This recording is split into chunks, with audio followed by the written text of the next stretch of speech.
సరైన ప్రాపర్టీని ఎంచుకోవడంలో తికమక పడుతున్నారా? ఇక ఆ కన్ఫ్యూజన్ వద్దు.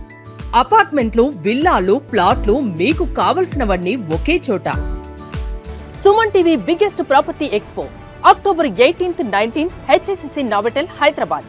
ఇప్పుడే ఫ్రీ ఎంట్రీ కోసం కాల్ చేయండి.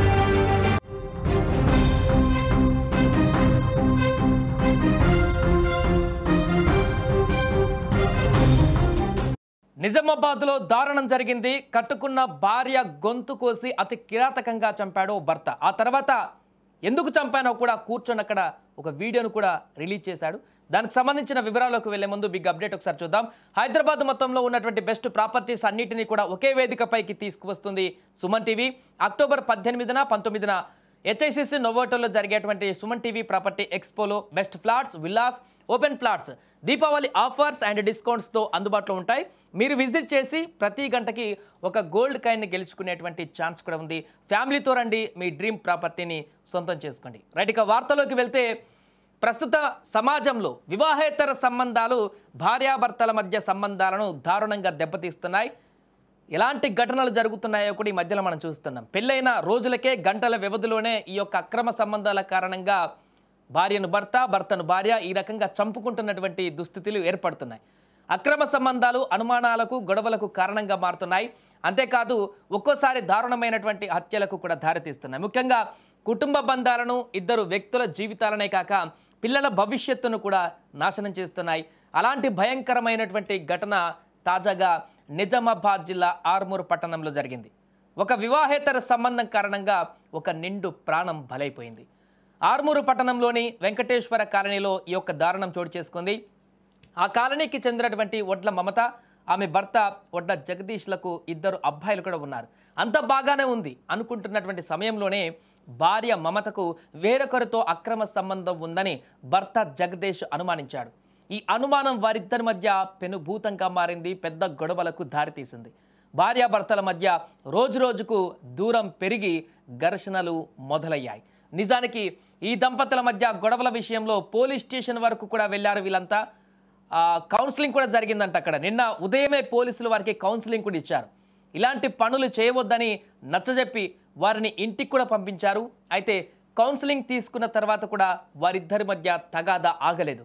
ఇంటికి రాగానే మళ్ళీ ఇద్దరు గొడవ పడ్డారు. ఈ గొడవలోనే తీవ్ర కోపానికి గురైనటువంటి భర్త జగదీష్ కత్తితో తన భార్య మమత గొంతు కోశాడు. దాంతో మమత అక్కడికక్కడే మృతి చెందింది.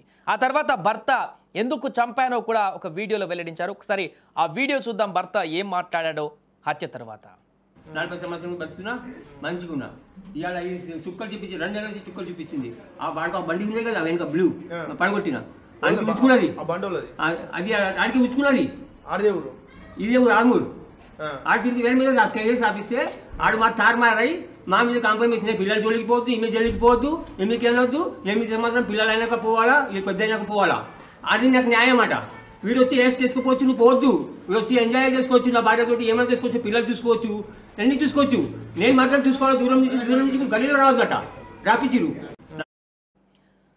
సో అది భర్త ఎవరైతే భార్యను చంపినటువంటి భర్త ఉన్నాడో అతను చెప్తున్నటువంటి వాదనది.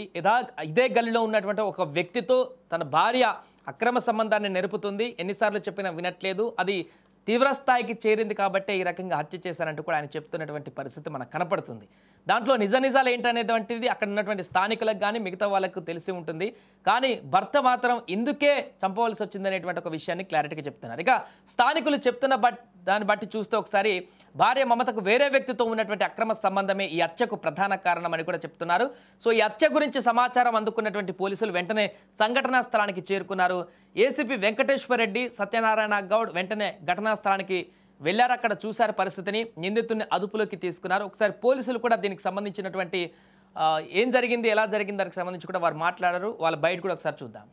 ఈరోజు ఆర్మూర్ పట్టణంలో అందాజ 3 గంటల ప్రాంతంలో వెంకటేశ్వర కాలనీ నందు వడ్ల జగదీషు తన భార్య మమతను అక్రమ సంబంధం అనే అనుమానంతో ఇంట్లో ఉన్న కత్తితోని గొంతుతో కోసి చంపినాడు.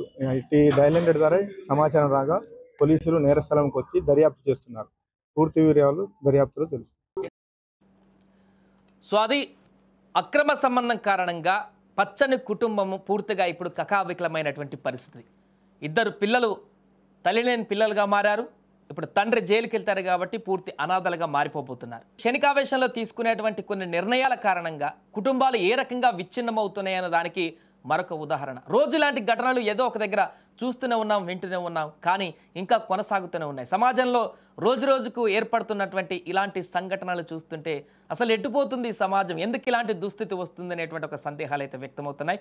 ఏదేమైనా కూడా నిజామాబాద్ ఆర్మూర్ పట్టణంలో జరిగినటువంటి ఈ ఘటన ఒక్కసారిగా అక్కడ ఉన్నటువంటి స్థానికులను కూడా విషాదంలోకి నెట్టేసింది.